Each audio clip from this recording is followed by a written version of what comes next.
नमस्कार दोस्तों, मैं हूं प्रकाश यादव और आप देख रहे हैं मेरे YouTube channel Prakash Yadav study centre में। आप सभी लोगों का हृदय से स्वागत है। तो दोस्तों, आज के लिए लाया हूं आपके लिए बहुत ही इंपॉर्टेंट वीडियो, इसलिए वीडियो के अंत तक बने रहिए। क्यों है ये इंपॉर्टेंट वीडियो आपको बता रहा हूं। देखिए, माध्यमिक शिक्षा मंडल भोपाल मध्य प्रदेश द्वारा अभ्यास प्रश्न बैंक सन 2021-22।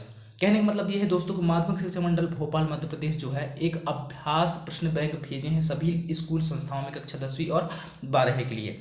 अगर आप इस अभ्यास प्रश्न बैंक से अपने वार्षिक परीक्षा का तैयारी कर रहे हैं तो आपको 80 से 85% इस अभ्यास प्रश्न बैंक से प्रश्न फंसने वाले हैं। इसलिए यह वीडियो बहुत इंपॉर्टेंट होने वाला है, क्योंकि मैं अभ्यास प्रश्न बैंक से आपको कक्षा 10वीं का गणित अध्याय 1 से वास्तविक संख्या से जो भी इंपॉर्टेंट विकल्प सत्य असत्य रिक्त स्थान सही जोड़ी आने वाले हैं उन सभी को डिटेल्स में हल करके समझाने वाला हूं। आपको रटना नहीं है, समझना है, क्योंकि आप गणित में रटोगे तो भूल जाओगे। जैसे कि यहाँ पे दिया है 96 और 404 का एचसीएफ निकालने के लिए, तो 96 की जगह में कुछ और अंक दे दिया और 404 की जगह में कुछ और दे दिया। जैसे कि यहाँ पे दे दिया 12 और 25 दे दिया, तो 12 और 25 का क्या निकालेंगे, एचसीएफ निकालेंगे। तो आप रट के जाओगे कि 96 और 404 का एचसीएफ ये था, जैसे कुछ भी था, है ना।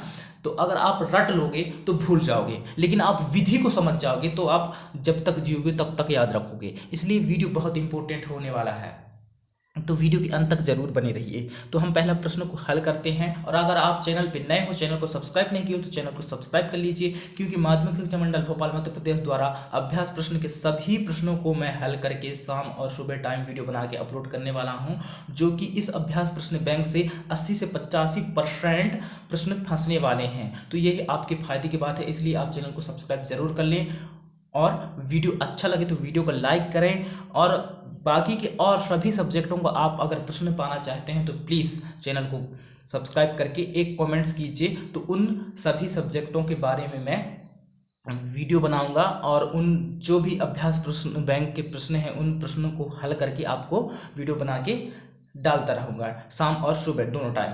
तो चलिए वीडियो को देरी ना करते हुए हम क्या करते हैं, प्रश्नों को हल करते हैं। तो हमारा पहला प्रश्न क्या है, पहला प्रश्न है अभ्यास प्रश्न बैंक से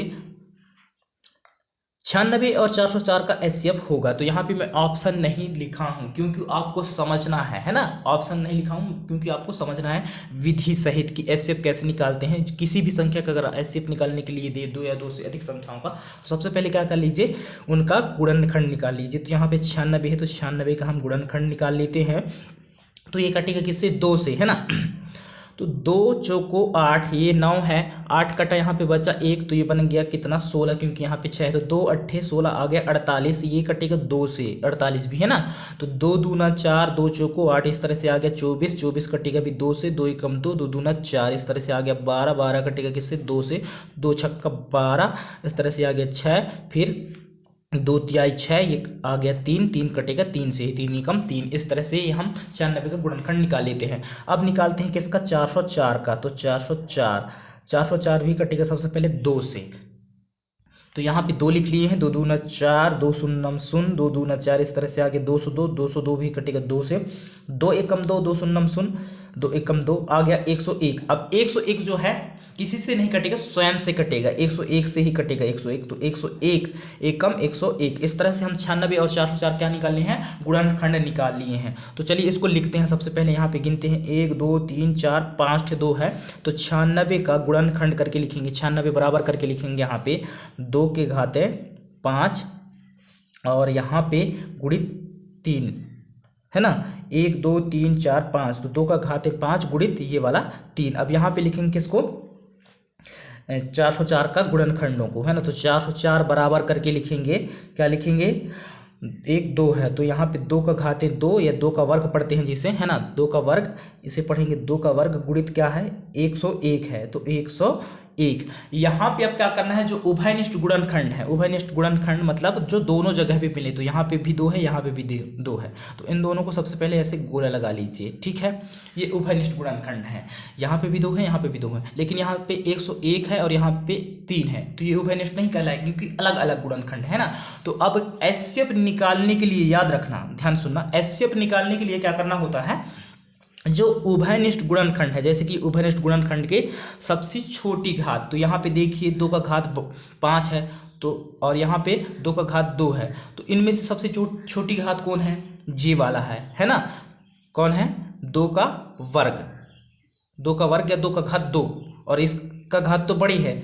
तो यहाँ पे एचसीएफ निकालने के लिए क्या करते हैं, जो छोटी घात होता है उसका गुणनफल दो संख्याओं का या दो से अधिक संख्याओं का क्या कहलाता है? एचसीएफ कहलाता है। तो यहाँ पे क्या होगा, 96 व 404 का क्या? एचसीएफ। एचसीएफ को महत्तम समापवर्तक भी कहते हैं, इसलिए यहाँ पे लिख देता हूँ महत्तम समापवर्त, वर्त लघुत्तम समापवर्त होता है और महत्तम समापवर्तक होता है ना। इसलिए यहाँ पे एचसीएफ बराबर क्या आ जाएगा? उभयनिष्ठ, ये उभयनिष्ठ गुणनखंड की सबसे छोटी घात का गुणनफल। तो ये उभयनिष्ठ की, ये दोनों उभयनिष्ठ हैं, इनमें छोटी घात वाला ये है, इसका घात तो बड़े है 5 है, तो ये छोटी घात वालों को ले लेंगे तो 2 का वर्ग है ना। अब बराबर इसको क्या लिखेंगे? 2 गुणित 2 बराबर कितना आ जाएगा? 2 गुणित 2 बराबर 4 आ जाएगा। अतः 96 और 404 का एचसीएफ क्या होगा? 4 होगा। तो इसका सही आंसर क्या होगा दोस्तों? 4 होगा। तो इस तरह से आप किसी भी संख्या का क्या निकालने के लिए दिए, एचसीएफ निकालने के लिए दिए, प्रश्न में पूछे तो इस तरह से आप एचसीएफ निकाल सकते हैं। चलिए अब हम नेक्स्ट क्वेश्चन को देखते हैं। तो नेक्स्ट क्वेश्चन क्या है? अब देखो 12 और 15 का एचसीएफ यानी महत्तम समापवर्तक होगा, है ना। तो इसमें भी क्या करेंगे? वही चीज गुणनखंड निकालेंगे जैसे कि पहला क्वेश्चन को किए हैं। तो यहाँ पे देखिए 12 का क्या निकालेंगे? सबसे पहले गुणनखंड निकालेंगे और 15 का भी, है ना। तो 12 का निकालते हैं तो क्या हो जाएगा? यहाँ पे 2 से कटे गए, 2 छक्का 12, 2 तिहाई 6 और 3 एकम 3, इस तरह से ये निकल गया। अब निकालते हैं किसका? 15 का। तो यहाँ पे लिखिए 15, तो ये कटेगा किससे? 3 से 15, है ना। तो यहाँ पे लिखिए 3, 3 पछे 15, अब आ गया कितना? 5, तो ये कटेगा 5 से ही, 5 एकम 5, इस तरह से 15 और किसका निकाल लिए हम? 12 गुणनखंड निकाल लिए। अब यहाँ पे हम 12 बराबर करके लिखेंगे, इसका गुणनखंड क्या है? 2 2, तो यहाँ पे 2 का वर्ग, क्योंकि 2 2 हैं, है ना, इसलिए अब गुणित यहाँ पे 3 है तो 3, ठीक है। अब यहाँ पे ये क्या है? 15 है, तो 15 बराबर इसका गुणनखंड क्या है? 3 गुणित 5 है। इस तरह से यहाँ पे देखिए उभयनिष्ठ गुणनखंड के बारे में बात कर रहा है। तो यहाँ पे तो 2 है और यहाँ पे क्या है? 3 है, यहाँ पे 3 है, यहाँ पे 5 है। तो इसका उभयनिष्ठ गुणनखंड क्या कहलाएगा? ये 3 कहलाएगा। यहाँ पे भी 3 है, यहाँ पे भी ये 3 है, और इसका यहाँ पे देखिए इसका घात भी एक कुछ नहीं है 3 का, यहाँ पे भी देखिए इसका घात कुछ नहीं है 3 का। तो 12 व 15 का क्या? एचसीएफ बराबर क्या होगा? 3 होगा, है ना। तो इसका सही आंसर क्या होगा? 3 होगा। अब हम देखते हैं नेक्स्ट क्वेश्चन को। तो क्वेश्चन क्या है? दो संख्याओं का गुणनफल 32 तथा एलसीएम लघुत्तम समापवर्त 8 है। एलसीएम मतलब लघुत्तम समापवर्त 8 है, उनका एचसीएफ अर्थात महत्तम समापवर्तक होगा। तो दोस्तों इसका भी प्रश्नों को हल करने के लिए एक सूत्र है। देखिए दो संख्याओं का गुणनफल 32 है बोल रहा है ना। दो संख्याएं जिनकी गुणनफल कितना आता है? 32 है, और एलसीएम उन्हीं दो संख्याओं का एलसीएम है 8, तो उनका एचसीएफ ज्ञात करना है। तो यहाँ पे उत्तर पे आपको मैं समझा रहा हूँ हल करके डिटेल्स में। क्या लिखेंगे आप? यहाँ पे दो संख्याओं का सूत्र होता है डायरेक्ट, यहाँ पे सूत्र, इसका सूत्र क्या है? दो संख्याओं का गुणनफल, तो सूत्र क्या होता है यहाँ पे लिख लिया हूं, दो संख्याओं का गुणनफल बराबर एलसीएम गुणित एचसीएफ। यानी जब दो संख्याओं का गुणनफल दिया हो और एलसीएम या एचसीएफ दिया हो, तो एचसीएफ या एलसीएम ज्ञात करने के लिए हमें इस सूत्र का उपयोग करना है, यूज करना है ना। जैसे कि यहाँ पे दो संख्याओं का गुणनफल 32 दिया है और एलसीएम 8 दिया है, एचसीएफ पूछा है ना। एचसीएफ बताना है हमको, एलसीएम पहले दे दिया है और दो संख्याओं का गुणनफल भी दे दिया है ना। और जैसे कि दो संख्याओं का गुणनफल भी दे दे और एचसीएफ दे दे और एलसीएम पूछे, तो पर भी इसी सूत्र का प्रयोग करना है। इसलिए आप विधि को समझिए, आपको मैं पहले ही बोला हूं, रटना नहीं है, समझना है ना। तो दो संख्याओं का गुणनफल, तो दो संख्याओं का गुणनफल क्या दिया है? देखो 32, तो दो संख्याओं का गुणनफल के स्थान पे क्या लिखेंगे? 32। फिर यहाँ पे बराबर, ये सूत्र है ना, दो संख्याओं का गुणनफल अगर दिया रहा हो और आपको एलसीएम दिया रहा हो, तो एचसीएफ ज्ञात करने के लिए, या दो संख्याओं का गुणनफल दिया रहा हो और एचसीएफ दिया रहा हो, तो एलसीएम भी इसी सूत्र से आप ज्ञात कर सकते हो। तो यहाँ पे देखिए दो संख्याओं का गुणनफल क्या है, 32 है तो 32, फिर बराबर है तो ये वाला बराबर, फिर क्या कह रहा है एलसीएम। तो एलसीएम क्या दिया है देखो, एलसीएम बराबर 8 है तो यहाँ पे 8, फिर गुणित एचसीएफ, तो गुणित एचसीएफ, क्योंकि एचसीएफ का मान नहीं दिया है यहाँ पे, देखिए एचसीएफ होगा कह रहा है तो एचसीएफ ज्ञात करेंगे, इसलिए यहाँ पे लिखेंगे एचसीएफ। एचसीएफ का मतलब होता है महत्तम समापवर्तक, है ना। अब यहाँ पे ये 32 है तो ये वाला 32, इस 8 को हम बराबर की इस साइड लाएंगे तो अभी ये गुणा के रूप में है, तो ये किस रूप में हो जाएगा, बट्टे के रूप में, अर्थात जिसे हम बोलते हैं भाग के रूप में। तो ये 32/8 हो गया, ये 32 तो पहले से ही था, इस 8 को बराबर किस साइड लाए तो ये बट्टे में हो गया, बराबर इस साइड क्या बच गया, HCF बच गया। अब यहाँ पे 8 एकम 8 काट देते हैं, 8 एकम 8, 8 दूनी 16, 8 24, 8 चौको 32, 8 चौको 32, इस तरह से क्या आ गया 4 बराबर HCF, अर्थात हमारा HCF आ गया कितना, 4 आ गया, है ना। या करके लिखो इसको लिखते हैं या करके, तो HCF बराबर कितना आ गया, 4 आ गया, 4 बराबर HCF या HCF बराबर 4, तो वही चीज़ है। तो इसका सही आंसर क्या होगा, 4 होगा दोस्तों, है ना। तो इसका सही आंसर क्या होगा, 4 होगा, उनका HCF कितना होगा, 4 होगा। तो दोस्तों देखिए ध्यान दीजिए, जब दो संख्याओं का गुणनफल दिया हो और एलसीएम दिया हो और HCF ज्ञात करना हो तो ये सूत्र लगाना है, और HCF भी दिया हो और एलसीएम ज्ञात करना हो तो पर भी यही सूत्र लगाना है ना। क्योंकि यहाँ पे प्रश्न अंक चेंज हो सकते हैं, जैसे कि यहाँ पे 32 है तो यहाँ पे कुछ भी हो सकता है, एलसीएम चेंज हो सकता है, कुछ भी हो सकता है। यहाँ पे देखो HCF पूछा है तो एलसीएम भी पूछ सकता है, लेकिन सूत्र यही लगेगा, तो आपको ये ध्यान देना है। चलिए अब देखते हैं नेक्स्ट क्वेश्चन। तो नेक्स्ट क्वेश्चन क्या है, 4 व 7 का HCF या महत्तम समापवर्तक होगा, है ना। 4 और 7 का या वह लिख दिया हूँ यहाँ पे। तो देखिए जैसे कि हम पहले यही निकाले हैं, इनका क्या निकाल लेते हैं, गुणनखंड 4 का निकाल लेते हैं सबसे पहले। तो 2 दूना 4, 2 एकम 2, इस तरह से 4 का निकल गया। अब 7 का निकालेंगे तो 7 किससे कटेगा, 7 एकम 7, इस तरह से 1 आ गया तो 1 को भी काट दीजिए, 1 एकम 1, यहाँ पे इसको भी काट देंगे, अब 1 एकम 1, इस तरह से।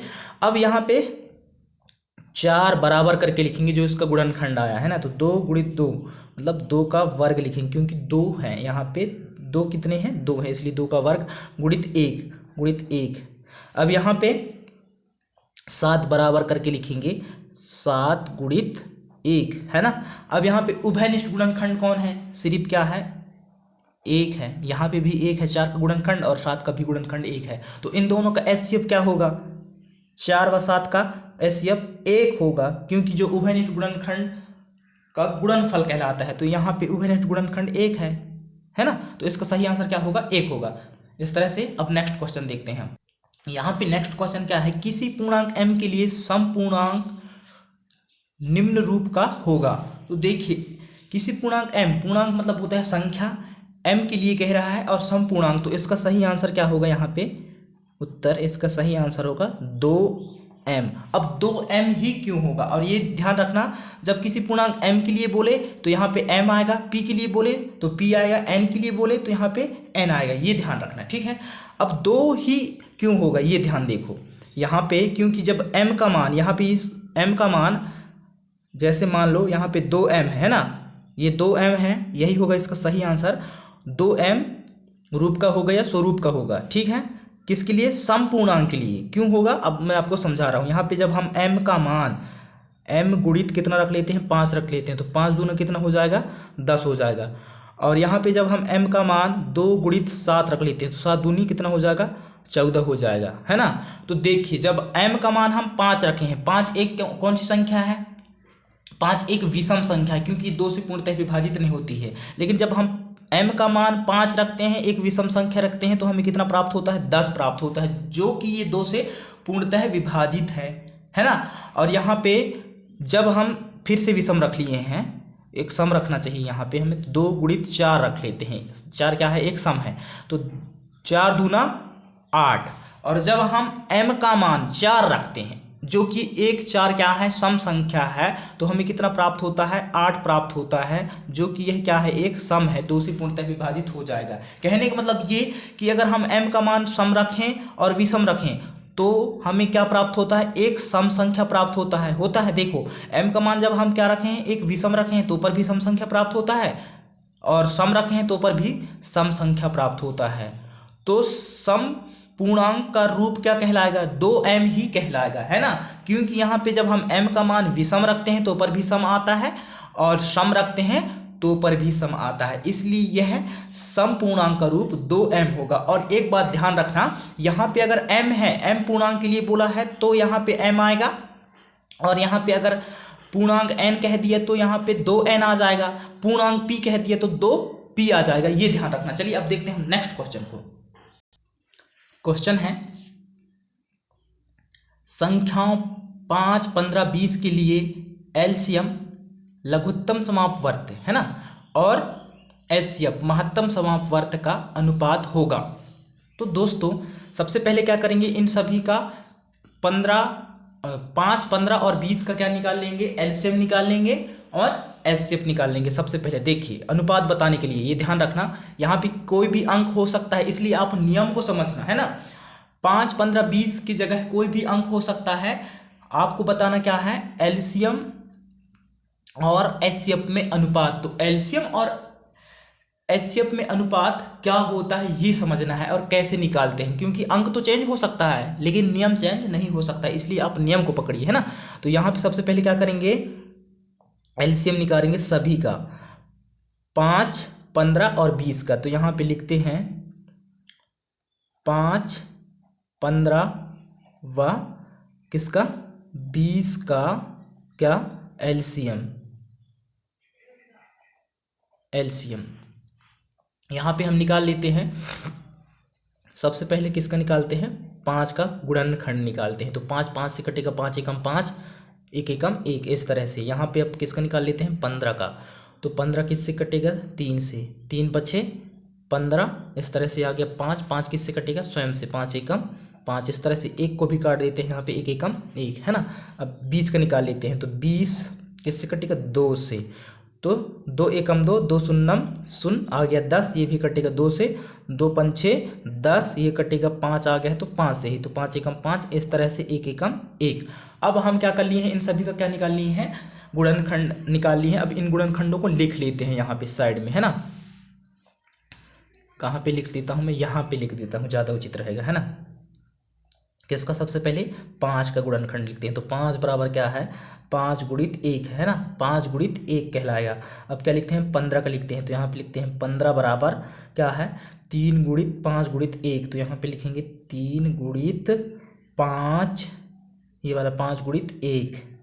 अब यहाँ पे किसका लिखेंगे, 20 का लिखेंगे। तो 20 बराबर 2 गुणित 2 गुणित 5 गुणित 1। तो यहाँ पे लिखेंगे 2 गुणित 2 गुणित 5 गुणित 1, इस तरह से। तो एलसीएम कैसे निकालते हैं, जो उभयनिष्ठ हैं उनको लेते हैं, है ना, लेकिन इसमें क्या लेते हैं, बड़ी घात लेते हैं। तो ये देखिए यहाँ पे भी 5 है, यहाँ पे भी 5 है, यहाँ पे भी 5 है, तो 1 5 ले लिए, है ना। और उसके बाद सभी गुणनखंडों को लेते हैं, उभयनिष्ठ गुणनखंड के बड़ी घात और प्रत्येक गुणनखंड का गुणनफल क्या कहलाता है, एलसीएम कहलाता है। तो यहाँ पे ये उभयनिष्ठ है, यहाँ पे भी 5 है, यहाँ पे भी 5 है, यहाँ भी 5 है, तो उसका सिर्फ 1 5 ले लिए। और यहाँ सभी का घात क्या है, कुछ नहीं है, मतलब 5 ही बस होगा, है ना। अब यहाँ पे यहाँ से 5 ले लिए हैं, यहाँ से भी 5 ले लिए हैं, यहाँ से बचेगा कितना, 3 ले लिए यहाँ से। अब यहाँ से कितना बच रहा है, ये 2 गुणित 2 बच रहा है, तो इसको लिख सकते हैं 2 गुणित 2, क्योंकि प्रत्येक गुणनखंड लेना है। इसके बाद यहाँ पे देखिए, यहाँ पे भी 1 है, यहाँ पे भी 1 है, तो इन तीनों जगह से 1 ही लेंगे, गुणित 1, इस तरह से। तो बराबर अब इन गुणनखंडों का गुणनफल होता है क्या, एलसीएम, है ना। तो 5 5 10 5 दिया 15, 15 दूनी 30 और 30 दूना 60, 60 एकम 60। तो इस तरह से 5 15 20 का एलसीएम कितना आ गया, 60 आ गया, है ना। अब इनका क्या निकालना है, हमें एचसीएफ निकालना है इन तीनों का।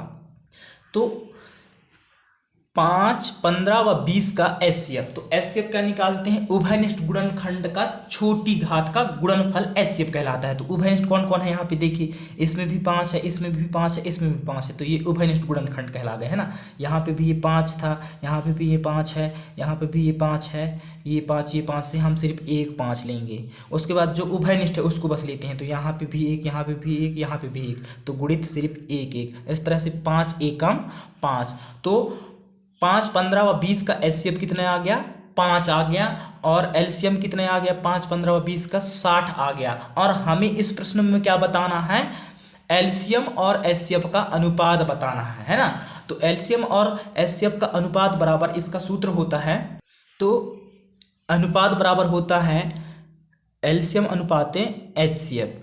तो यहाँ पे क्या होगा, एलसीएम क्या है हमारा, एलसीएम है 60 अनुपात एचसीएफ कितना है, 5 है, तो 5 होगा। अगर इस प्रश्न को बटे के रूप में दिया हो, मतलब ऑप्शन क्या, जो ऑप्शन दिए हो वो बटे के रूप में दिया हो, तो क्या कहलाएगा, 60/5 कहलाएगा। तो इसका आंसर ये भी हो सकता है 5 एकम 5, 5 एकम 5 और 5 दूना 10, तो आ गया कितना, 12/1।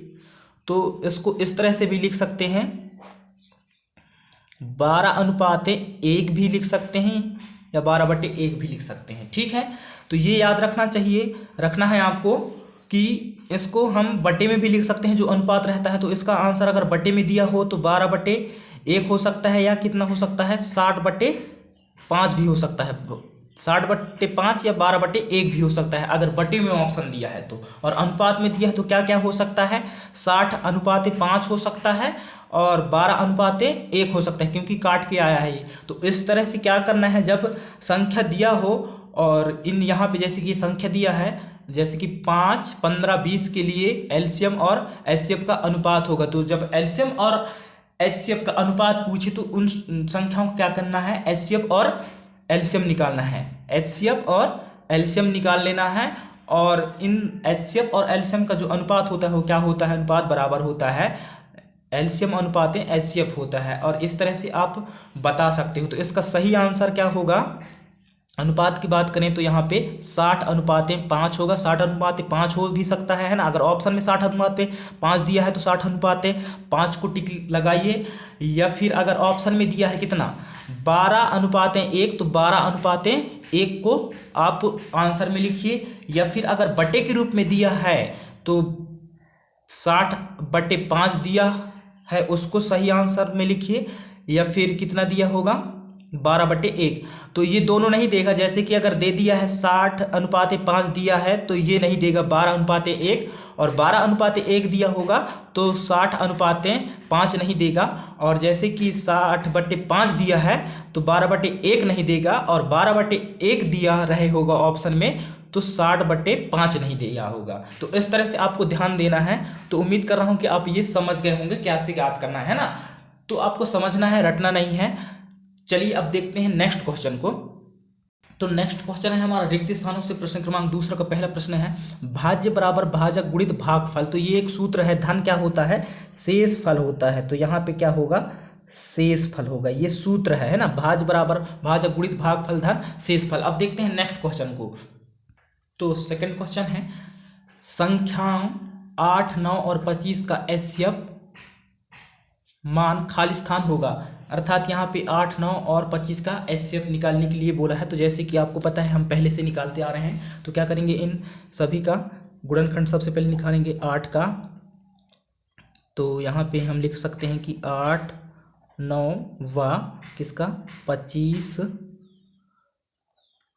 का एचसीएफ है ना। तो सबसे पहले यहाँ किसका निकाल ले रहे हैं, 8 का निकाल लेते हैं, 8 का। तो 2 चौको 8, फिर 2 दूना 4, फिर 2 एकम 2, इस तरह से 1 एकम 1, इसको भी काट सकते हैं आप।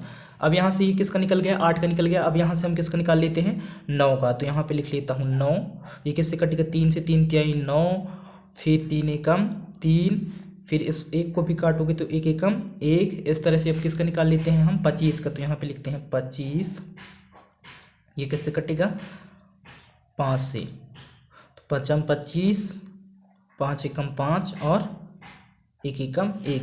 इस तरह से इन सभी को क्या लिख लेते हैं, गुणनखंड लिख लेते हैं। सबसे पहले यहाँ पे लिखते हैं 8 का गुणनखंड, 8 बराबर 2 गुणे 2 गुणे 2, तो 2 के घन लिखेंगे, 2 का घात 3, जिसे पढ़ते हैं हम 2 का घन, है ना, क्योंकि 1 2 3 है तो 2 का घन कहलाएगा। गुणित 1 है तो 2 गुणित 1, है ना, 1 2 3 है, इसलिए 2 के सिर पे 3 लिख दिए, जिससे हम पढ़ते हैं 2 का घन।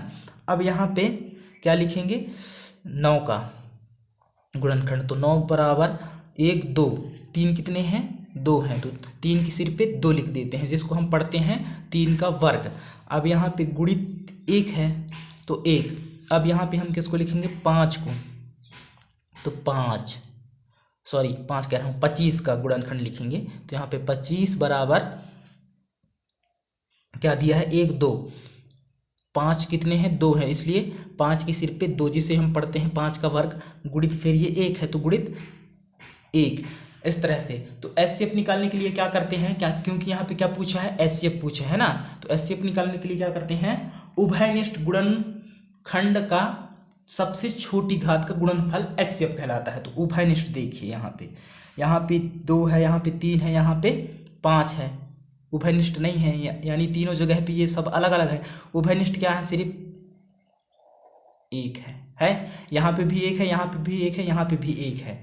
अतः यहाँ पे हम लिखेंगे क्या, 8 व 9 का, 8 9 और 25 का एचसीएफ क्या होगा, 1 होगा, क्योंकि उभयनिष्ठ गुणनखंड सिर्फ क्या है, यहाँ पे 8 का भी 1 है गुणनखंड, 9 का भी 1 है गुणनखंड, और 25 का भी, ये 25 है, 25 का भी गुणनखंड कितना है, 1 है। बाकी इन सभी गुणनखंड तो क्या है, अलग अलग हैं, उभयनिष्ठ नहीं है, उभयनिष्ठ सिर्फ 1 ही गुणनखंड है, इसलिए इसका सही आंसर क्या होगा, 8 9 और 25 का एचसीएफ होगा 1। अब देखते हैं नेक्स्ट क्वेश्चन को। प्रश्न तीसरा है सत्य असत्य। अब सत्य असत्य बताना है ना। दो धनात्मक पूर्णांक, धनात्मक जो धन में हो, और पूर्णांक मतलब संख्या ए और बी कोई संख्या हो सकते हैं, दिए रहने पर ऐसी अद्वितीय पूर्णांक संख्या क्यू और आर, ऐसी, सॉरी यहाँ पे मैं प्रश्न फिर से पढ़ रहा हूँ। दो धनात्मक पूर्णांक ए और बी दिए रहने पर ऐसी अद्वितीय पूर्णांक संख्या क्यू और आर विद्यमान हैं, ए बराबर बी क्यू धन आर। तो ये क्या है हमारा, यहाँ पे अल्फिराम है, ये क्या है, सूत्र है ये। ए मतलब क्या है, भाज्य है, बराबर भाजक गुणित भागफल धन शेषफल, आर होता है रिमाइंडर, जिसे हम कहते हैं शेषफल, है ना। तो यहाँ पे क्या बोल रहा है, शून्य बराबर शेषफल होता है, शून्य जो आता है क्या है, ये आर मतलब शेषफल। तो शून्य आता है वो किसके बराबर रहता है, शून्य शेषफल के बराबर रहता है, और शेषफल से बड़े कौन रहता है, बी। तो बी क्या है, यहाँ पे देखिए बी है भाज्य बराबर भाजक, बी क्या है, भाजक है। तो हाँ, शेषफल से बड़े कौन रहता है, भाजक रहता है, और शेषफल किसके बराबर रहता है, शून्य के बराबर रहता है। तो इसका आंसर क्या होगा, ये क्या होगा, सत्य होगा, ये क्या होगा, सत्य होगा, है ना। अब हम देखते हैं नेक्स्ट क्वेश्चन को। अब हमारा नेक्स्ट क्वेश्चन है सत्य असत्य से। एक प्राकृतिक संख्या का गुणनखंड उनके गुणनखंडों के क्रम को छोड़ते हुए अद्वितीय होता है, तो ये होगा सत्य। कैसे होगा समझाऊंगा। ये होगा क्या, सत्य। जैसे कोई भी प्राकृतिक संख्या का आप गुणनखंड निकालोगे, मान लो कितना का निकाल रहे हैं यहाँ पे 6 का, तो 6 का गुणनखंड आप निकाल रहे हो, तो इनके जो गुणनखंड होंगे, है ना, जैसे कि 2 तिहाई 6 और ये 3 एकम 3। तो देखिए क्या कह रहा है, ये अपने ये गुणनखंड को छोड़ते हुए क्या कर रहा है, अद्वितीय हल हो रहा है, अलग अपना गुणनखंड निकाल रहा है। तो इस तरह से इसका आंसर क्या होगा, सत्य होगा। अब हम देखते हैं नेक्स्ट क्वेश्चन को। अब हमारा नेक्स्ट क्वेश्चन है प्रश्न क्रमांक 4। एक शब्द या एक वाक्य में उत्तर दीजिए, है ना। तो यहाँ पे पहला प्रश्न है प्रश्न 4 से, 96 और 404 का एचसीएफ या महत्तम समापवर्तक लिखिए। तो जैसे कि हम स्टार्ट कर रहे थे तभी 96 और 404 का एचसीएफ और एचसीएफ निकाले हैं, 96 और 404 का। तो इसका क्या आया है, 4 आया है। इसका उत्तर क्या है, 4 है। मैं आपको दिखा दे रहा हूँ, ये देखिए प्रश्न क्रमांक 1 में ही 96 और 404 का एचसीएफ होगा। तो हम यहाँ पे निकाल के आपको समझाया था मैं। तो यहाँ पे इसका आंसर क्या आया था, 4 आया था। तो 96 और 404 का एचसीएफ क्या होगा, 4 होगा। तो मैं यहाँ पे लिख दिया हूँ 96 और 4 का एचसीएफ 4। आप वहाँ पहले ही देख लिए हैं तो आप इसको निकाल सकते हो, अच्छे से समझ गए हो और एचसीएफ निकालना आप सीख गए हो, है ना। अब हम देखते हैं नेक्स्ट क्वेश्चन। तो अब हमारा प्रश्न क्रमांक 4 से प्रश्न दूसरा है, किसी पूर्णांक p के लिए 2p-1 या 2p-1 सम होगा या विषम होगा, यानी सम रूप का होगा या विषम रूप का होगा। तो यहाँ पे क्या करेंगे, हम 2p-1 को लिख लेंगे और p के स्थान पे कोई अंक लेंगे, कोई पूर्णांक लेंगे, एक विषम पूर्णांक लेंगे, एक सम पूर्णांक लेंगे। तो यहाँ पे जैसे कि 2 गुणित, यहाँ p गुणा के रूप में है, 5 ले लेते हैं, 1 है तो 1 बराबर 5 दूना 10 और 1 कितना हो जाएगा, 11 आ जाएगा इसका आंसर। एक कौन सी संख्या लिए हैं हम, 5, एक विषम संख्या लिए हैं तब। अब यहाँ पे 2 गुणित p के स्थान पे एक सम संख्या अर्थात 4 ले लेते हैं, 4 एक सम संख्या है, 1 है तो 1 तो बराबर 4 दूना 8, 1 9। तो यहाँ पे देखिए जब हम p का मान क्या लेते हैं, एक विषम संख्या लेते हैं तो पर भी विषम आता है, और जब हम p का मान एक सम संख्या अर्थात 4 लेते हैं, 4 एक सम संख्या है, जो सम संख्या वह है जो 2 से पूर्णतः विभाजित हो जाए, और विषम संख्या वह है जो 2 से पूर्णतः विभाजित ना हो। तो जैसे कि 5 2 से पूर्णतः विभाजित नहीं होता है, तो यहाँ पे हम विषम संख्या लेते हैं तो उसका मान एक विषम जो कि 11 विषम है, और जब हम p का मान सम संख्या अर्थात 4 लेते हैं तो पर भी क्या आता है, एक विषम संख्या आता है। तो क्या होगा, 2p-1 विषम होगा, क्या होगा, विषम रूप होगा। इसका उत्तर क्या होगा, इस प्रश्न का उत्तर होगा 2p-1 विषम पूर्णांक का रूप